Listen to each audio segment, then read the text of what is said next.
Oke, selamat malam teman-teman semua. Jadi di sini saya Tegar Primadian akan melakukan bisnis analisis yang akan saya lakukan di PT Astra International Tbk dengan beberapa ketentuannya.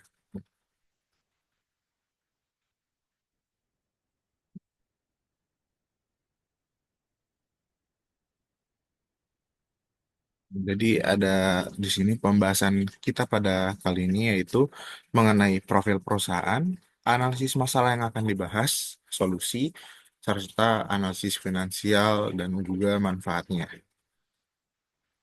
Nah, untuk profil dari perusahaan Astra sendiri yaitu PT Astra International Tbk merupakan sebuah perusahaan dengan skala multinasional yang didirikan pada tahun 1957 dengan nama PT Astra International Inc. yang kemudian pada tahun 1990 namanya berubah menjadi PT Astra International Tbk setelah resmi melantai di Bursa Efek Jakarta. Perusahaan ini berpusat di Jakarta dan bergerak dalam bidang perdagangan umum, perindustrian, jasa pertambangan, pengangkutan, pertanian, pembangunan, dan jasa konsultasi. Sedangkan ruang lingkup kegiatan utama entitas anak perusahaan meliputi perakitan dan penyaluran mobil, sepeda motor dengan suku cadangnya, penjualan dan penyewaan alat berat, pertambangan dan jasa terkait, pengembangan perkebunan, jasa keuangan, infrastruktur, dan teknologi informasi.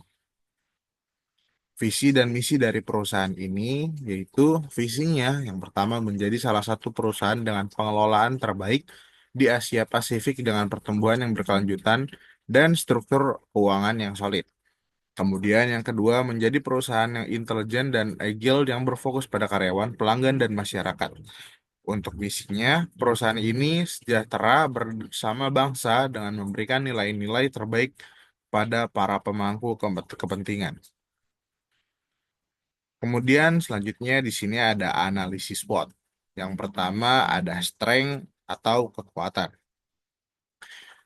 Bagian A penciptaan rasa, reputasi, dan brand yang kuat di mata konsumen maupun pemangku kepentingan. Kemudian yang B kualitas produk yang tinggi dan memenuhi kriteria standar bahkan tergolong unggul. C. Distribusi fasilitas yang terkait dengan service station, showroom, dan spare part yang tersebar merata hampir di seluruh kota di Indonesia. D. Produk yang ditawarkan beragam dan menawarkan banyak opsi dan pilihan. E. Sumber daya yang diberdayakan oleh PT Astra melingkupi sumber daya yang berkualitas dan unggul tidak terkecuali pada sumber daya manusia yang kompeten di bidangnya. F. Dari segi keseluruhan, bisnis PT Astra atau korporasi, PT Astra membawahi banyak entitas anak perusahaan dengan masing-masing sektor yang berbeda, sehingga melalui diversifikasi yang diciptakannya dapat menciptakan pertumbuhan dan keuntungan bagi perusahaan serta meminimalisir risiko yang berpotensi terjadi. PT Astra juga menerapkan hubungan yang baik dengan pemangku kepentingan dan customer relationship yang dibangun melalui situs yang dibuatnya untuk mempermudah akses informasi yang dibutuhkan terkait PT Astra. Nah, yang kedua ini ada weakness atau kelemahan. Weakness sendiri yang pertama dikarenakan produk dari PT Astra memiliki kualitas yang tinggi sehingga harga yang ditawarkan produknya juga tergolong tinggi. Kemudian yang B, promosi yang ditawarkan oleh PT Astra tergolong terbatas dan kurang atraktif. Nah, untuk selanjutnya yaitu opportunity atau peluang. Sini ada pertumbuhan ekonomi terutama dalam sektor industri motor dan otomotif lainnya yang menjadi salah satu sektor utama dari PT Astra itu otomotif yang berkembang pesat dan tinggi yang sendirinya itu sudah menjadi peluang bagi PT Astra. B. Tren dan kebutuhan pasar masyarakat akan produk PT Astra berupa kendaraan motor dan otomotif lainnya. C. Peluang dalam mengekspor maupun komponen bagian dari PT Astra ke negara lain. Yang D, kepercayaan dan brand image yang telah dibangun oleh PT Astra di persepsi masyarakat terhadap produknya. Yang E, populasi penduduk Indonesia yang tinggi sehingga hal tersebut dapat mempengaruhi mobilitas dan niat kebutuhan akan sarana dari mobilitas tersebut yakni transportasi. Nah, yang terakhir ada threat atau ancaman. Yang pertama, sektor ataupun bidang usaha dari PT Astra sendiri. tergolong sebagian sektor yang cukup sensitif dan mudah terpengaruh terhadap kondisi ekonomi yang terjadi sehingga krisis ekonomi menjadi salah satu ancamannya. Kemudian yang B, fluktuasi nilai tukar rupiah menjadi ancaman bagi PT Astra karena dalam proses bisnis Astra, terutama dalam proses impor dan ekspor, nilai tukar rupiah memegang peranan penting terhadap transaksi yang dihasilkan dalam proses tersebut. C, daya beli masyarakat yang rendah ataupun dalam kondisi yang kurang baik. Yang D, persaingan produk PT Astra yang ketat dikarenakan PT Astra bergerak di berbagai sektor yang kompetitif. Salah satunya sektor otomotif yang memiliki persaingan ketat.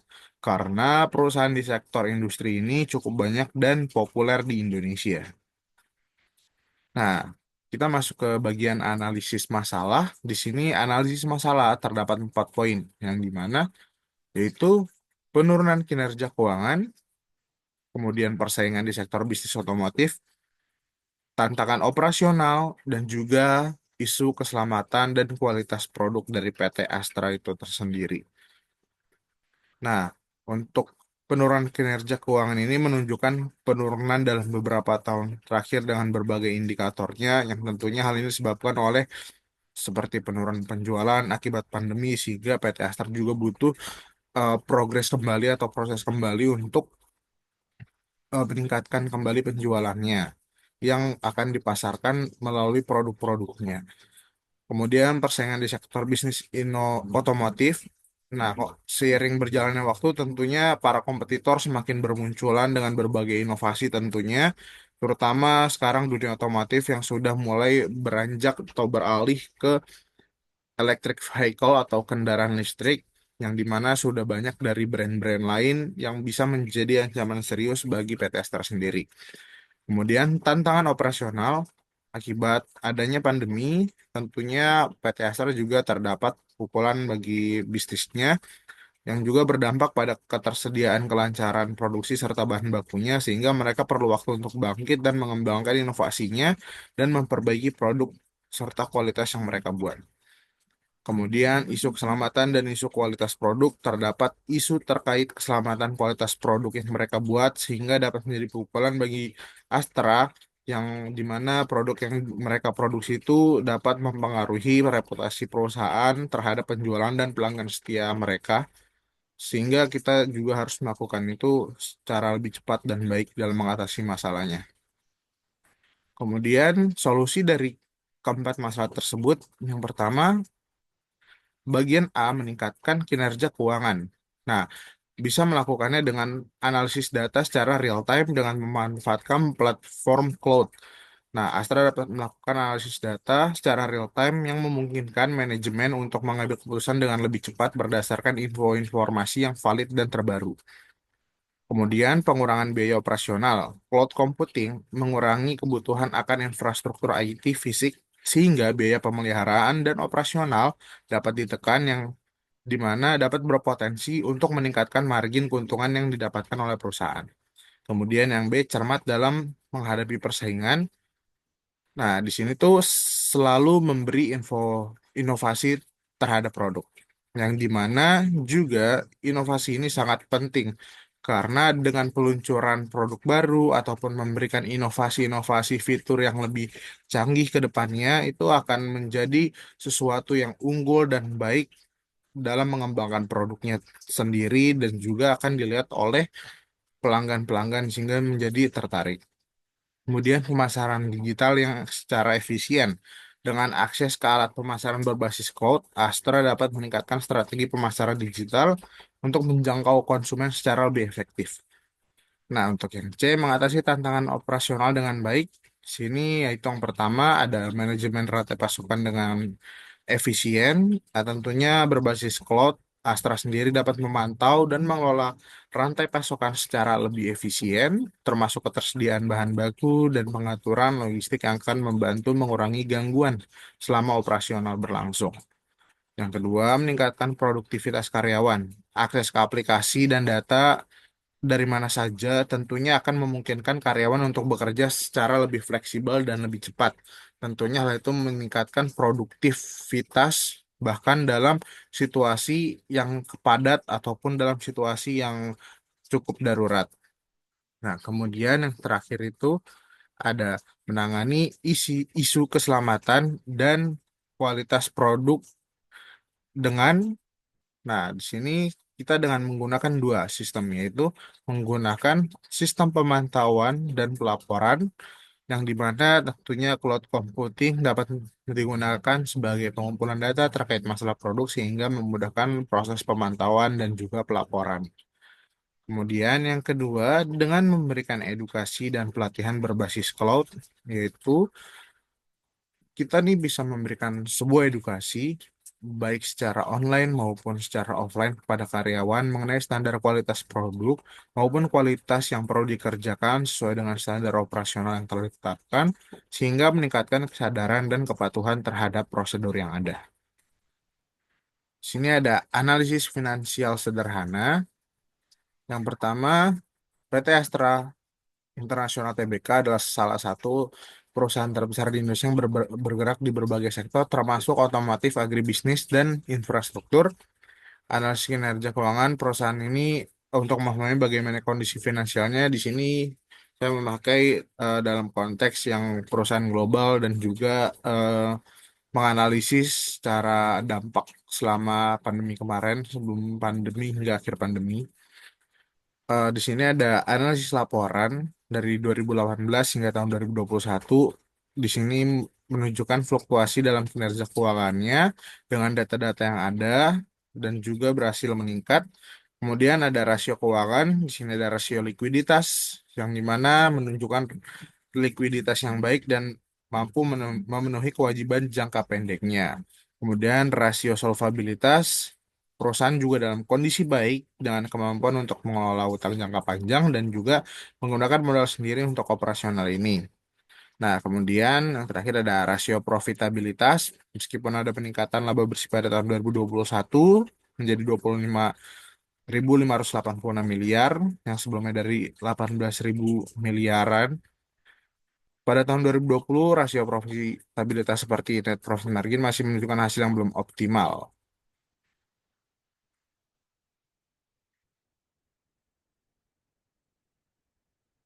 Nah, kemudian di sini ada manfaat implementasi finansial dengan menggunakan sistem cloud computing.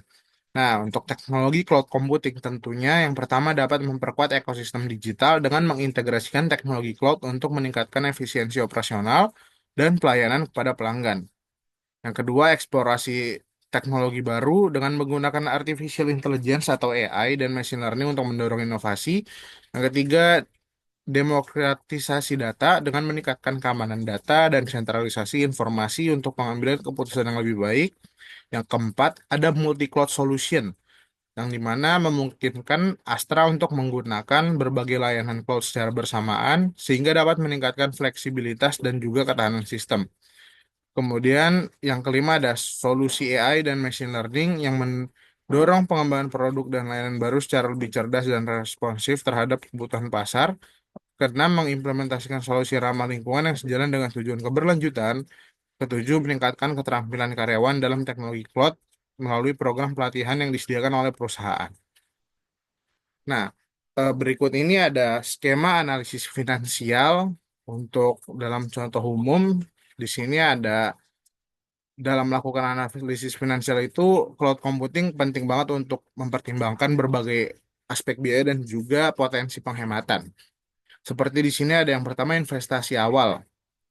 Nah, di sini tuh ada biaya migrasi, terus juga untuk eh, memerlukan bahan biaya-biaya signifikan ke cloud. Kemudian ada biaya infrastruktur cloud dengan ketentuan yang ada, yang C ada pelatihan karyawan. Nah, di sini tuh bisa memanfaatkan teknologi baru secara efektif menggunakan cloud agar karyawan juga menjadi lebih eh, terstruktur juga atau terorganisir juga dalam mengerjakan pekerjaannya. Yang di itu ada cadangan dan keamanan data. Nah, kemudian yang kedua ini ada biaya operasional dengan eh, ketentuan yang ada, yaitu ada biaya berlangganan cloud dan juga pengurangan biaya pemeliharaan infrastruktur IT tradisional. Yang ketiga, estimasi penghematan, ada Ada beberapa poin yang dimana poin pertama penghematan dari pengurangan biaya pemeliharaan, kemudian yang kedua, yang B, penghematan dari efisiensi operasional. Kemudian yang keempat, yang terakhir ini ada analisis jangka panjang dengan ketentuan yang ada di sini, total investasi awal, terus total penghematan tahunan, nah terus juga ada total penghematan selama 3 tahun, dan juga keuntungan bersih dengan rumus-rumus atau ketentuan yang ada. Nah, berikut merupakan beberapa poin-poin dari konten yang sudah saya bahas pada analisis bisnis kali ini. Mungkin kurang lebihnya saya cukupkan. Mohon maaf bila ada kekurangan.